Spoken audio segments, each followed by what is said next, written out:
Привіт! Зараз поговоримо про резервне живлення для квартири. Тобто, підкреслюю, саме резервне живлення, не постійна система, коли ви включаєте інвертор в ваш розподільний щиток, ставите потужні акумулятори і вже ваша квартира на постійній основі живиться від цього інвертора. Так, цей варіант є найкращим. Чому? Тому що ви можете, наприклад, по нічному тарифу ваші акумулятори накопичувати за ніч енергію і використовувати її в день.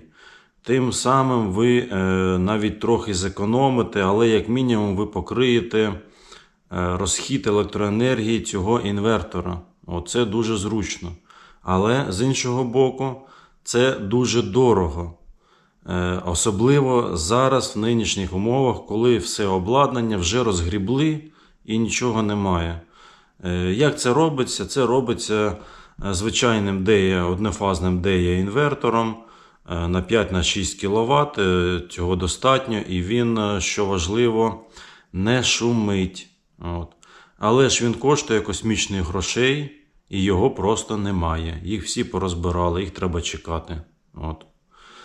Ну і до нього потрібна батарея.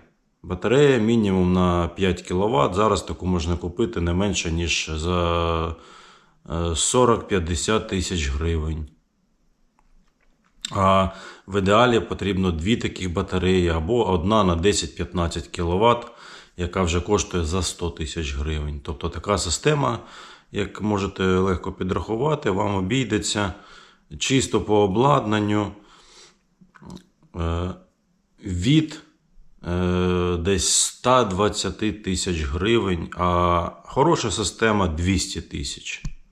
Це дуже дорого і, звісно, що не кожен може собі таке дозволити. Але це вже не зовсім резервне живлення, це автономна система. А я хочу показати саме резервне живлення, або ж великий павербанк його можна назвати. Так от, це отакий інвертор. Це звичайний китайський малий інвертор Yusun. І, що важливо, він працює з акумулятором на 24 вольта. Що це дає? Це дає те, що до нього можна поставити недорогий акумулятор. Тобто 24 вольта. Це означає, що акумулятор буде коштувати рівно вдвічі дешевше. І зовсім не обов'язково купувати ось такий потужний акумулятор на 7,2 кВт. 7,1, 7,2 плюс-мінус. До нього можна купити звичайний 24-вольтовий акумулятор на 1 кВт або навіть на 800 Вт. І такий інвертор коштує 10 тисяч гривень і тягне 3,5 кВт. Тобто ви можете включати собі духову шафу або електроплитку, пральну машину, але щось одне. Тобто у вас може бути, наприклад, постійно включено освітлення, телевізор, холодильник, і потужні прилади ви включаєте по черзі. Або бойлер, або духова шафа, або електродуховка, або мікрохвильовка, щось одне. І це буде працювати. І його не обов'язково вбудовувати в вашу електромережу. Ви можете його просто підключити до електромережі, з нього вивести якийсь подовжувач і користуватись. Тобто користуватись як павербанком. Або ж якщо у вас якась дача, де ви не користуєтесь такими потужними приладами, його можна монтувати як постійний засіб живлення. Цього цілком достатньо і для будь-якого електроінструменту. Дрелі, перфоратори, болгарки, пили, все буде працювати від нього. І так само він розширюється, тобто ви можете ставити акумулятори один, мало вам одного, докупили ще один, скрутили їх паралельно. хоч 3, хоч 5 штук наліпили і буде все працювати. От, тому такий от цікавий пристрій. І ще от нюанс, що хоч він і такий простий, всього-навсього 10 тисяч гривень, з ним іде ще отакий от Wi-Fi модуль. Тобто ви його підключаєте до Wi-Fi. Якщо вам не потрібен цей Wi-Fi модуль, то взагалі такий інвертор можна ще на 1000 дешевше, тобто за 9 тисяч придбати. От, саме тому от, я рекомендую розглянути такий варіант. Тобто люди от сидять, думають, грошей не вистачає, ще й обладнання немає, і ніякого резервного живлення немає, в темряві сидять. Ну, для чого? Таке вже може собі кожен дозволити. А зараз хочу ще, от мені в попередньому відео писали коментарі, якісь шановні пани чи пані, невідомо з їх нікнеймів, про те, що ніби я антисеміт.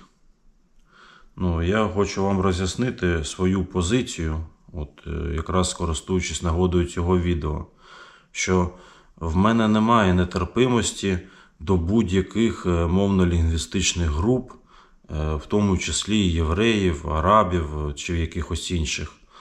Але натомість я хочу зауважити, що ви мені зробили таке зауваження. Це насправді дуже образливо з вашого боку. Тому ви думайте, коли таке пишете.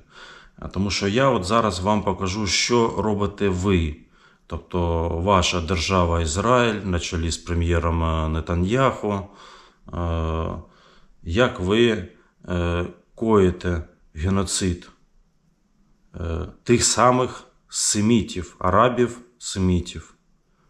Тобто як одні семіти знищують інших.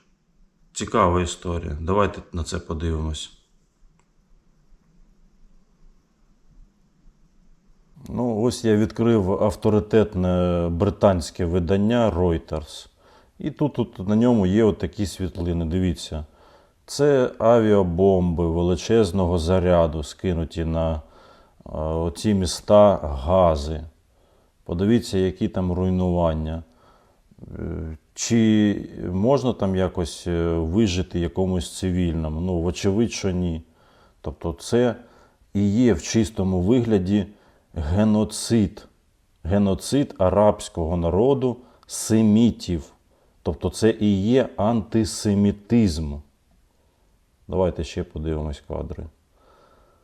Дивіться, які кадри, дуже цікаві. І це все відбувається прямо зараз. Просто знищують під нуль.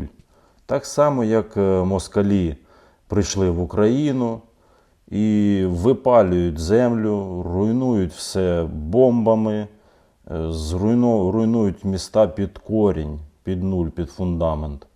Все те саме відбувається і там. Підхід абсолютно однаковий.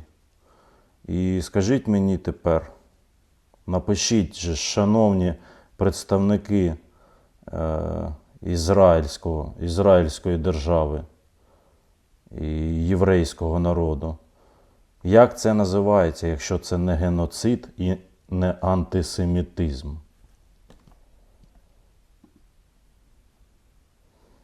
Напишіть в коментарях обов'язково, чи засудили ви владу ізраїльського народу на чолі з прем'єр-міністром Нетаньяху, який коїть от такі злочини. І як всім відомо, на додачу проти вказаної особи ще й видано ордер на арешт Міжнародним кримінальним судом. Дуже цікаво, дуже цікаво. І я вважаю, що якщо ви себе пов'язуєте з цим народом, з цією державою, але не засуджуєте цього, то ви так само причетні до цих злочинів. Виходить, що ви теж злочинці. Злочинці і антисеміти. Не знаю. Дуже цікаво. Подивіться, яка халепа в людей.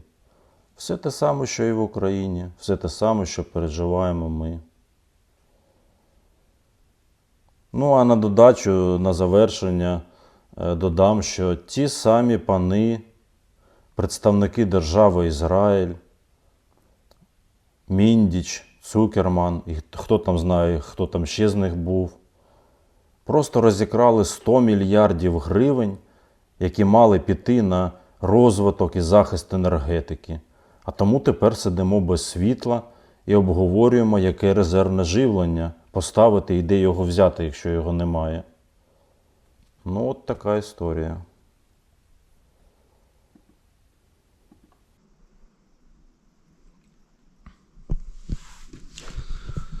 На цьому все.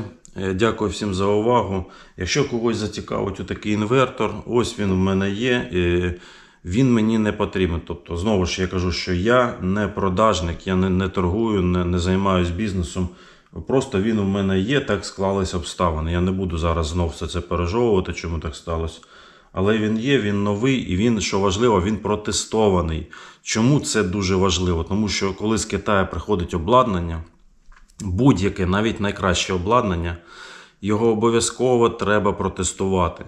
Тому що воно прийшло і велика вирогідність, що воно не буде працювати. Китайці цього не роблять, вони штампують і відправляють. А ви тут тестуйте, не працює, відправляйте назад. І ви втратите стільки грошей, скільки коштує цей інвертор. Ну, по суті, просто викинете гроші на вітер.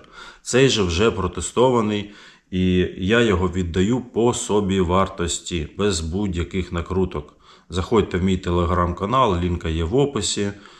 Пишіть в особисті, і я вам його відправлю. Інвертор, акумулятор. Тобто, якщо акумулятор дорого, так, але інвертор і акумулятор – це вже готова система резервного живлення. Але акумулятор можете докупити дешевше, як я сказав, на 1 кВт і скористуватись собі таким повербанком. Дякую за увагу. Пока.